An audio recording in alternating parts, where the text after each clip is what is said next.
Guys, I just looked up the cap for 2023 and I saw the number 24 million and it was in a red font. That means they're going to be 24 million over the cap. Their defense was already bad and they're going to have to cut players because there's no other way to save money in the NFL. Everything is going to fall apart. The Vikings won't be good for a decade.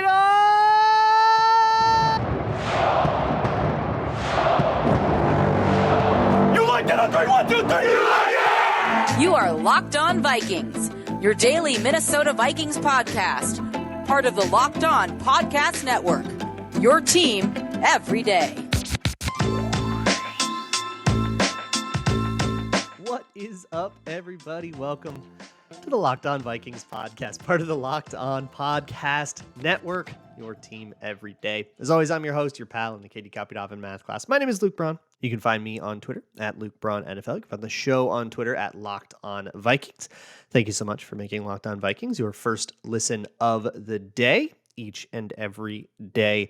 You can also find this show on Amazon Fire or Roku if you just download the Locked On Minnesota Sports app. And today's episode is brought to you by Prize Picks. It's daily fantasy made easy. Pick 2 to 5 of your favorite players and whether or not they'll do better or worse than their Prize Picks projection. If you're right, you can win up to 10 times your money. First-time users get a 100% instant deposit match up to $100 with promo code Locked On. That's prizepicks.com, promo code Locked On. Today on the show, I want to give you a salary cap primer because I think a lot of people need that. Look, we do this every year where there are certain teams that just sort of live in a state of over-promising on the cap and then having to make contract moves to kind of get under and make the room for whatever they need to do in free agency. Teams like the Saints and Eagles kind of live this way. The Rams sort of live this way, although their plan's a little different. Packers and Vikings are also in there. And it's always touted as this like emergency, this panic thing. And then it like never has to be. Like the Eagles was very funny. I was even freaking out about the Eagles cap space situation last year. You can go listen to old Locked On NFLs if you want. And I guess they figured that out okay. Jalen Hurts taking a huge step forward certainly helped. But honestly, this is a take I put out a couple of days ago that people have been like, how could you possibly say this? This is the most insane thing ever. So I'm going to defend the take. This is the best salary cap situation the Vikings have had since they signed Kirk Cousins in the 2018 offseason. Like since that moment, they have never had more cap flexibility than they will have in this coming offseason. You might, oh my God, how can you possibly say that? They're $24 million. I just went to overthecap.com and I looked up a number and it's a bad number. How can you possibly say that? Well, intrepid explorer of the internet, this is how. I'm going to go over how. I have this all written out in a big, long article at Zone Coverage that I think when you see it all stacked up, you're going to be astounded at just how many different ways the Vikings have to get to a reasonable salary cap place. And in that article, it also includes things like extending Justin Jefferson and, because you can, extending Kirk Cousins, if that's what you're into. Whether or not to extend Kirk Cousins is its own conversation. But while we're talking about the cap, we have to look at what a Kirk Cousins extension would look like. So we know exactly what it would cost and how it would affect future years and how it would affect other things so that we know exactly what we're paying, right? Because, when it comes to salary, opportunity cost is the real cost. It's going to be a very economic-y couple of months on Locked On Vikings because it is kind of the market time of year. You don't get sad that the Wilfs will be out $10 million for a guy. You will be sad that they can't spend that $10 million on a different guy, right? Like that's kind of how salary cap costs work. And so if you can find a way to mitigate the opportunity cost of spending cap dollars, you can spend all the cap dollars that you want. And that concept in economics, that it's not about the scary numbers and the dollar amounts, it's about what are we functionally paying that I think is manipulatable in the system of the NFL salary cap, and honestly, downright abusable. This is abusable, and some teams abuse it, and other teams don't. And the Vikings really did moves last offseason to balance their books. They ate a couple of dead cap hits. They did stuff with like Anthony Barr that kind of set in, and this is all Rob Brzezinski too. So whether it was Rick Spielman or Kwesi Adofo-Mensah, the same plan has largely been intact salary wise because they kept the guy. But they kind of ate a lot of hits over 2020 and 2021, and then COVID, of course, was also like affected the salary cap a lot. So that factors in. And this is the first offseason where they're beginning to reap those benefits of salary cap flexibility.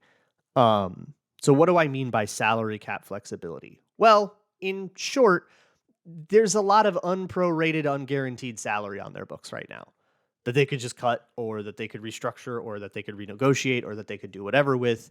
A lot of their cap hit is also tied up in, I mean, there's a couple of void year situations that actually make extensions easier to negotiate, because the number that you see on like over the cap represents what happens if they let, for example, Dalvin Tomlinson's contract void out, which he will leave and cost the Vikings, I think $7.5 million off the dome is the number.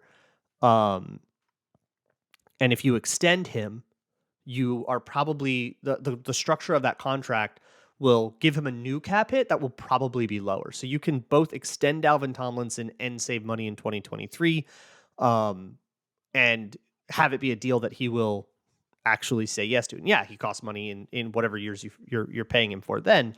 But if you're extending him, you're probably fine with that. So there's a lot of tools with the salary cap, and this plan kind of goes over all of them at some point. Void years is one, a lot of salary restructuring and stuff, but not so much that it compromises future years. I truly believe that 2024 is going to be the first year since signing Kirk Cousins where the Vikings will not have a red number on overthecap.com in January. I think that will be the case, unless they go completely ham in free agency, which isn't the whole point that they should be able to do that. So sure. But it should be pretty easy to do that. At least the plan I didn't have, it had 70 million available for next year before entering free agency. So seems pretty good to me. But the Vikings always do this better than I ever do in these simulations. So I'm excited to see what they come up with, but this is the best I got. So I'll show you that right after I talk about my new favorite phone game. It's Ultimate Football GM. It is kind of a simulation of this stuff. It's the let's go get under the salary cap and negotiate contracts and trade players and draft players and get coaches and all of that good stuff. If you are the kind of person that just lives for this time of year, that wants to be that sort of team manager type person, loves to think about what position, should you draft a wideout or a corner in the draft? We're going to be arguing about that, I bet. How do you deal with this aging player? Do you cut guys? What are the tough decisions? All that stuff is on Ultimate Pro Football GM. You can just go to ultimate-gm.com or just look it up on the App Store. And Locked On Vikings listeners get a 100% free boost when they use promo code Locked On when they sign up for Ultimate Football GM. That's Locked On, all caps, at ultimate-gm.com or on Ultimate Football GM. Just search it out in the App Store. Ultimate Football GM. Start your dynasty today. So let me start with the easy stuff, because I do think that there are some like difficult decisions to make for the Vikings, but they're not difficult because there's like not an apparent solution. They're difficult because there are a lot of viable solutions, and choosing the right one will be a difficult task. Or at least I find it to be difficult. But there's some easy stuff. For example, I think that Jordan Hicks and CJ Ham are easy cuts. And that's sad. I love CJ Ham so much. Jordan Hicks only been here for 1 year, but I always kind of hate talking about guys as commodifying as much as this conversation does, but it's like there's no way around it. But I don't think that this Vikings offense, they used a fullback to a pretty cool effect, but I don't think it's a necessity. And I think they only really did that because CJ Ham was here and they all right, we've got a fullback, we'll do fullback stuff. But I'm not sure if this offense wants to live in a world with a fullback. Maybe you get a better tight end, Irv Smith is going to walk this year, and I believe Johnny Munt was only on a 1-year deal. So maybe you get a tight end too. You want to do a little more 12 personnel. Maybe you just live in 11 a little more often, or even 4 wide receivers. It doesn't have to be a fullback, and cutting CJ Ham saves like $3.5 million. I think you could do better than a fullback with $3.5 million. So we'll do that. And then Jordan Hicks is the other easy one for me, just because the writing's on the wall there. Brian Asamoah has been eating into his snap counts all year. He has an option in his contract that guarantees a portion of his salary on March 20th, which is after the start of the league year. So that means this won't be a situation, or it doesn't seem like they planned for this to be a situation where Hicks comes into camp and we see what the camp battle is like, right? This seems like you were here for a year and then we're going to kind of decide whether or not the rookie is ready. I would guess that they signed Jordan Hicks and then said, all right, and then we'll draft a kid. And if that kid's ready in 2023, then we're cutting you. And they seem pretty confident in Brian Asamoah, both in word and in deed. So I think they're going to do that. So those are easy, and there's boom, that's $1 million right off the bat. In my plan, I cut Dalvin Cook. That one hurts. I don't love to do that. I still think Dalvin Cook has plenty in the tank. But it's sort of, if I'm a year early to it, I'm okay with that. But he'll be 28, and that's pretty old for running backs. Running backs tend to kind of fall off. He's already, he's always had the availability issues and all of that stuff. So it is a little bit more of a merit thing than it is a money thing. It saves almost $8 million to cut him. You could also trade him if you found a partner, so go for it. I didn't make a distinction there because the money's the same. The way that McVay-style offenses have treated the running game, the bell cow type guy that Dalvin Cook is, just isn't really part of the plan for like the Rams or for the 49ers. I know they just got Christian McCaffrey, but even then they still have like Elijah Mitchell on the field all the time, and they went to the Super Bowl with like Raheem Mostert. So like, yeah, these style of offenses are not like the Kubiak version of it, where this is Arian Foster, or Dalvin Cook when he was here. So I think that that's a pretty good opportunity. So those, I think, are easy-ish conversations. There's also bigger contracts that are pretty clearly you're not meant to touch, like Zadarius Smith's, Danielle Hunter's, cutting him or trading him unless you did the post-June thing, which I don't think is a good idea. It would actually cost you more money to trade Danielle Hunter because of all the dead cap you would take, because he just did a huge restructure this last offseason. So I think Hunter stays, Zadarius Smith stays, guys like Harrison Phillips and stuff stay. Two of the more difficult contract situations to figure out are Adam Thielen and Harrison Smith, and sort of for the same reason. These guys are both slated to make somewhere around $19 million.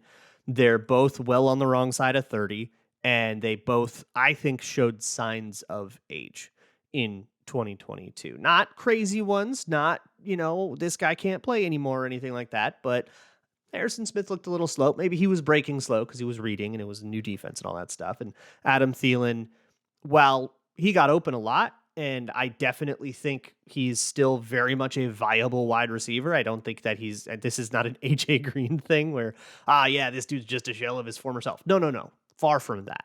And I think he deserved more targets than he got, and he got enough targets to put up over 700 yards. Perfectly respectable season. But it's not the Adam Thielen that we knew from 2018. And I think most people can see that at least. So, but, still nothing to sneeze at for either of those guys. So you still want to keep them in the building. But their contracts have also been kind of reworked and restructured a bunch to where cutting them saves like $5 or $6 million and eats like huge dead cap amounts. So I'm not too into that. Now you could do the post-June thing with both of those guys to save more in 2023, but whatever you save versus just cutting them like at the normal time, you eat in 2024. And so if you like really need to defer that much, go for it, but it doesn't actually save you more money. It just changes when that money is paid. And if you do a post-June cut or trade of anybody, you don't get access to that cap credit until June 1st, which means you miss out on free agency. You can't do anything until after the draft. You even miss out on that kind of post-draft wave of free agency that happens with, when teams don't get the guy that they thought they were getting in the draft, and then they say, okay, Jadeveon Clowney, come on down, let's talk. So they miss out on some of that stuff too. Now, you could use that post-June money on a Justin Jefferson extension or something and plan around it, but just be aware that it gets a little awkward. And beyond that, I just don't think it's nearly as efficient. So what I did with those players, and I think this is something that the Vikings can do, is they will approach these players. I mean, these guys are not playing on 19 million, right? They could get cut, they could get traded, or they could get reworked. And I didn't love what the Vikings did with Anthony Barr, but I do think that that's an appropriate solution for the situation of those two players. And if you remember what they did with Anthony Barr, they essentially approached him and they said, hey, we're either going to do this kind of restructure or we're going to cut you. And you choose which one you want, and we totally respect that. Either we release you and you go take your chances on the open market. Good luck. We love you. Or we keep you in for one more year. We nuke your base salary. We void out the rest. He had like 3 years left on his deal, Barr did. We nuke the rest of those. We void out those years. So they basically turn into void years like what Dalvin Tomlinson or Kirk Cousins have on the end of their contract. You play one more year on a reduced salary, so it reduces our cap hit, and then you walk. So you kind of get one more year to sort of prove yourself to the free agent market, and hey, everything's on the table. Maybe we come back to you next year and say, hey, we actually do want to re-sign you to a more long-term deal, and you can bend us over a barrel. I think that deal can work for both Thielen and Harrison Smith, and those kinds of reworks have the potential to save more money than a cut or trade actually would, and you get to keep Adam Thielen and Harrison Smith on the roster, which, money notwithstanding, is inarguably better than losing them, right? Unless somebody's going to trade a first-round pick for one of these guys, then obviously jump all over that. So that is, I think, a difficult situation that has to get solved with a negotiation. And if they say, nah, you know what? I'm not doing this reduced salary thing. I'm not letting you do a pay cut. I'm just going to say, cut me. Then fair enough. No hard feelings. And that's how it goes. And I don't think that has to be a contentious negotiation. I think that can genuinely be a player's choice and that the team can respect whatever choice the player makes. If you choose cut me and I'm going to hit the market, I, for one, certainly respect that if you decide you don't want to get a pay cut. I think that that's just a business decision. What do you think makes you the most money? Do you think you can do better than this deal on the open market? If so, more power to you. Good luck. If you ever want to come back, this deal's still here. That kind of brings me to, if you do all that stuff, I think I had a Brian O'Neill restructure in there and a couple of other rework type things, extensions for Dalvin Tomlinson and TJ Hawkinson that kept Dalvin Tomlinson in the building, but also helped reduce those cap hits in a very similar way to restructures. It brings you to the Kirk Cousins and Justin Jefferson thing. And those are going to be, I think, the cap decisions that leave the most people confused. So I'll spend the rest of the show on that.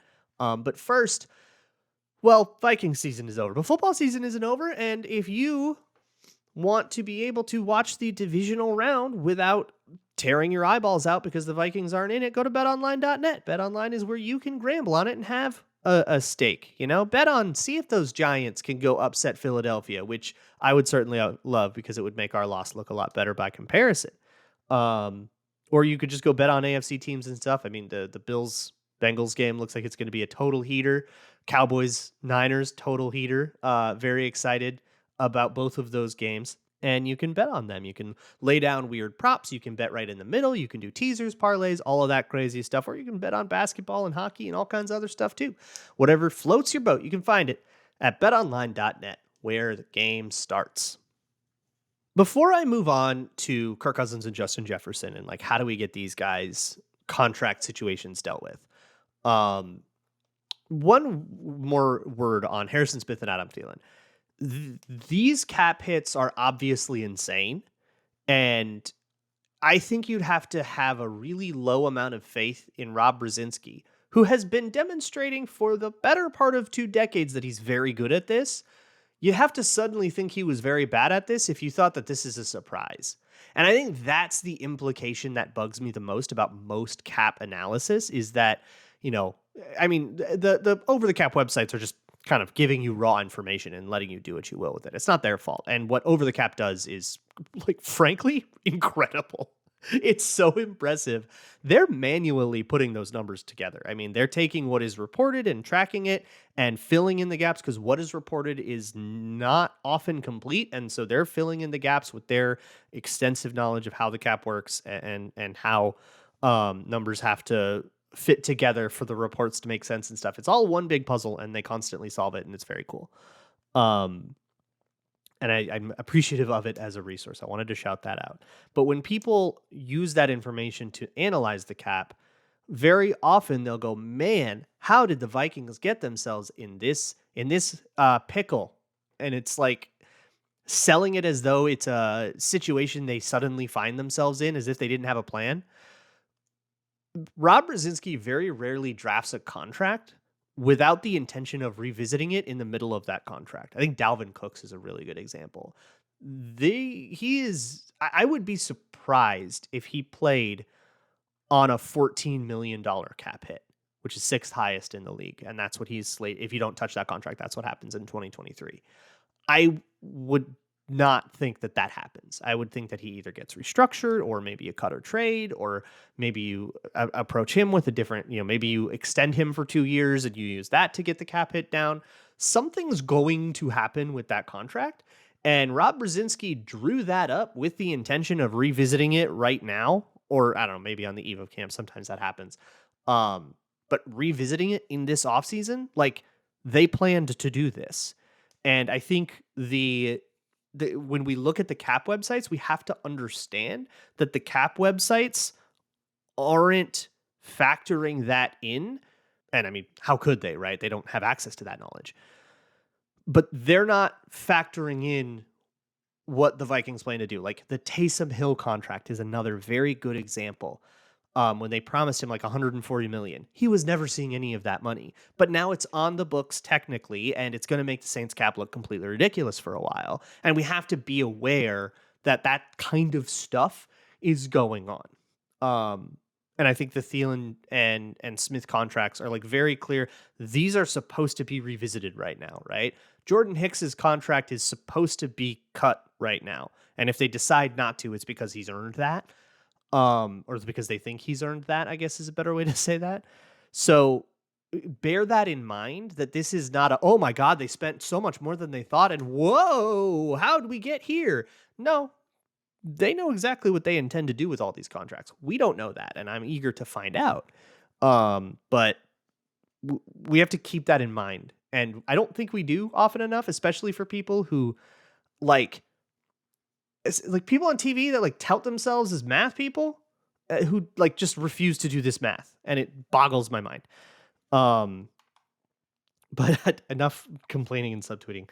Let's talk about Jefferson and Kirk. So again, the Kirk situation is worth a whole show because you have to talk about the evaluation of Kirk. But for now, let's just assume that we want to extend Kirk Cousins just to see what it looks like. And if you don't want to extend Kirk Cousins, don't freak out. If you extended Kirk Cousins, I think a deal very similar to the one he signed last offseason, but for 2 years instead of 1 year, is the most sensible option. But I'd be curious to hear if you have a different option for what a Kirk Cousins extension should look like. I'd be curious to hear it.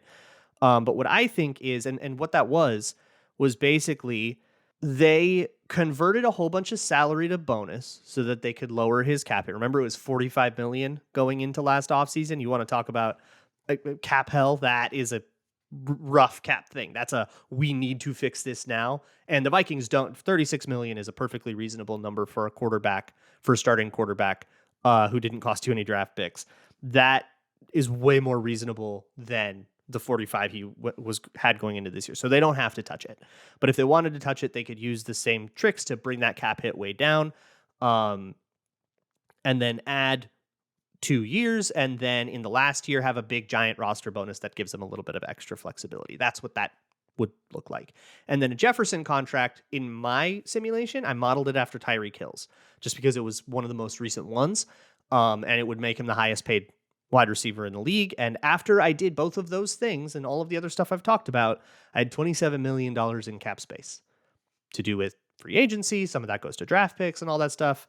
And I had $70 million in the next year, in case you were worried that I just kicked all the cans down the road. Some, but I didn't really do a lot of that. because I didn't have to. Of course, that assumes that, Adam Thielen and Harrison Smith say yes to those restructures. It assumes that the Vikings agree with me about guys like CJ Ham and Jordan Hicks. And if you want to take a different path, you could. I didn't trade Eric Kendricks. You could trade Eric Kendricks. I didn't touch Zadarius Smith or Danielle Hunter's contracts. You could do restructures there. I did a big restructure with Brian O'Neill. Maybe you want to approach that differently. There's so many different ways to get to that point where, okay, we've done what we want to do with Kirk Cousins, and maybe that's nothing. If that's nothing, sure. But we've kind of figured out where we want to be with Kirk. We've extended Justin Jefferson. I extended Dalvin Tomlinson because I do want to keep him in Minnesota. I extended TJ Hawkinson, so he's not playing on a contract year. And I made a whole bunch of money so that if I want to bring back Patrick Peterson or Garrett Bradbury or whatever leaving free agent you want, or whoever's going to hit the market that you want, you have the money to do what you will with that. And hopefully the goal is after free agency, you want to have, like, headed into the draft, my goal is have no positions that are so much of a straight up emergency that you have to take them in the first round, and have about $10 million in cap space. That's my rule of thumb for heading into the draft. Sometimes you will end up having to make a little bit more. The Vikings have relatively few draft picks this year, so that'll actually help cap-wise because they'll have fewer draft picks to sign. But that's the rule of thumb. If you've got 10 mil and nothing is so much of a flat-out emergency that you're losing flexibility on the actual draft board, then I think that you can call it a successful free agency period, and they went and got all the right guys. And whether or not those guys turn out is another thing entirely, and it has a lot more to do with the merit of the players than the salary stuff. And this is a salary cap episode. But what I want you to take from this episode is there are a lot of tools available to the Vikings. Many of them come at, like, there is no cost to a contract transaction. Like, you don't have a finite amount of contract transactions you can make. And sometimes I feel like we act like that. Like, man, if they do 15 contract things, how could they do 15 contract things? Well, who's going to stop them? There's no rule against doing 15 contract things. The cost of those contract things is built into what you do. But if it's not costing you the ability to function next year, if it's not costing you the ability to keep key players in the building, if it's not costing you the ability to extend your superstar wide receiver, what's it costing you? And I don't think it's costing you anything. So, we will keep talking about this in a lot more specificity. Read the zone coverage article. I obviously couldn't. It was like 2,500 words. I couldn't get into all of it here. So go check that out. Check me out on Patreon at patreon.com/LukeBraunNFL. Check out Locked On NFL. You can find me on there too, as well on Tuesdays. I'll see y'all tomorrow. And as always, Skol.